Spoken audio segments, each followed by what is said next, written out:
నా పరిస్థితి ఏంటి? పెనంలో వేసిన దోశలా అయింది. అటు వేసినా కాలుతా, ఇటు వేసినా కాలుతా. ఇదంతా కాదు, వెళ్ళి అక్కకి మొత్తం చెప్పేస్తా. ఇదే కరెక్ట్. అక్క, ఏంటి? నీతో మాట్లాడాలక్క. చెప్పిన కదా నేను నీతో మాట్లాడినాని, మళ్ళీ ఎందుకు వచ్చావు? అరే చెప్పేది వింటావా? నేను ఏం తప్పు చేశాను నాతో మాట్లాడట్లేవు? అయినా సుప్రియ చెప్పింది కదా అదంతా అబద్ధం అని. మరి ఇంకే? చెప్పు, ఏం చెప్తావో చెప్పు, నేను వింటా. అక్క, అది నేను సుప్రియ.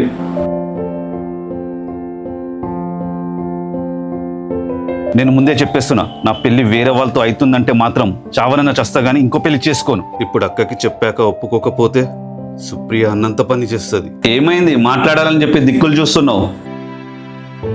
ఏం లేదక్క. వీడికి ఏమైంది?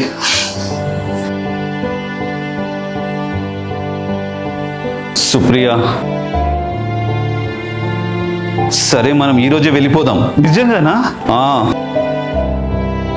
సుప్రియ, ఇంకొక్కసారి ఆలోచించు కదా. ఒక్కసారి అడుగు బయట పెడితే మళ్ళీ వాళ్ళని ఫేస్ చేసే ధైర్యం మనకి రాదు. చూడు ఉదయ్, ముందు వాళ్ళకి కోపం వస్తుంది, తర్వాత వాళ్ళే మనల్ని దగ్గరికి తీసుకుంటారు. పద వెళ్ళిపోదాం, వెళ్ళి కదా.